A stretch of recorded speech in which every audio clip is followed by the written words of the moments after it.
សួស្តីអ្នកទាំងអស់គ្នាថ្ងៃនេះខ្ញុំនឹងបង្ហាញអំពីអ្នកទាំងអស់គ្នារបៀប download internet download manager full version បាទមានទាំង file ក្រិចមានទាំងអីនៅក្នុងនឹងទាំងអស់អញ្ចឹងកុំឲ្យខាតពេលយូរយើងចូលទៅ download ទាំងអស់គ្នាហើយចំពោះការ download ហ្នឹងខ្ញុំនឹងដាក់ link នៅខាងក្រោមមកងាយស្រួលមិនចាំបាច់ទៅរើអីញ៉ៃញ៉ៃទេ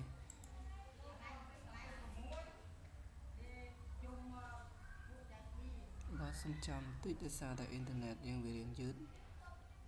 អញ្ចឹងកន្លែងនេះគឺវាតែ7មេជាងទេអញ្ចឹងគាត់យើងចុច download មកគឺនេះបាទ IDM 27 ក្រិច full ទៀតបាទអញ្ចឹងគាត់ចុច download វាមកដោយសារខ្ញុំមានអ៊ីនធឺណិត download manager ស្រាប់អញ្ចឹងវាឲ្យ download តាមហ្នឹងអញ្ចឹងខ្ញុំមានហើយខ្ញុំមិនបាច់ download ទៀតទេខ្ញុំចូលទៅរក file ដែលខ្ញុំមានហើយហ្នឹងហើយខ្ញុំនឹងបង្ហាញពីរបៀបតម្លើងនិងក្រាច់ឲ្យមើលបាទនេះ internet download manager របស់ខ្ញុំ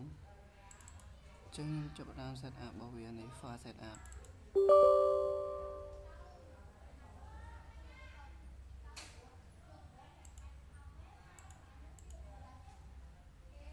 sorry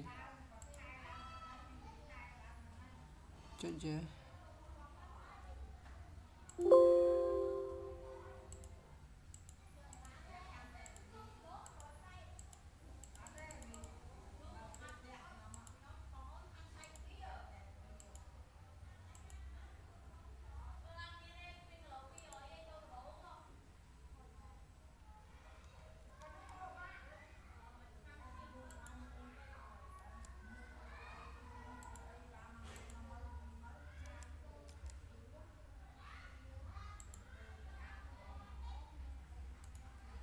ើយចូលអូខេ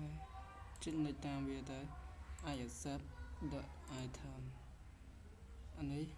គឺវាទៅធម្មតាហើយនេះចំពោះ shortcut នៅលើ desktop បើយើងមិនចង់ដាក់វាទេយើងដោះវាទៅតែខ្ញុំចង់ដាក់វាអញ្ចឹងខ្ញុំថុចតាមវាទៅហើយនេះទៀត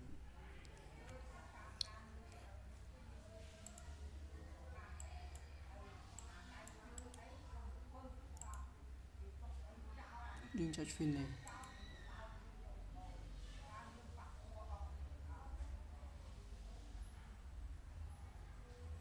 how to install the program restart អញ្ចឹងដោយសារខ្ញុំនេះហើយខ្ញុំមិន restart វាទេ next IDM យើងហើយយើងទៅមើលវាតើវា full អត់ about IDM បាទឃើញអត់គឺវាអត់តន់ full ទេអញ្ចឹងឥឡូវនេះខ្ញុំនឹងបង្ហាញពីរបៀបក្រាច់របស់គ្នាអញ្ចឹងដើម្បីក្រាច់បានទីមួយយើងត្រូវបិទអានេះចោលសិនយើង exit វាមកបាទ exit រួចហើយយើងមកស្ដាំលើនេះ internet download manager របស់យើងឯងយើងមកស្ដាំលើវាមកហើយយក open file location នេះបន្ទាប់មកយើងគ្រាន់តែចូលអាក្រិចរបស់យើងនេះហើយ copy អាពីនេះ copy ហើយយើងយក paste នៅក្នុងហ្នឹងមកជាការស្រេច refresh continue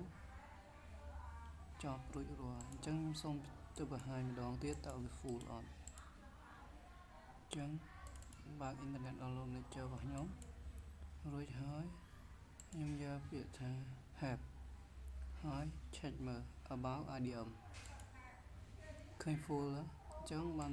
ហើយយើងមើល version វាទៅបាទជំនាន់ចុងក្រោយមកឲ្យ full ទៀតបាទអរគុណសូមជម្រាបលាចំពោះការតាមដាន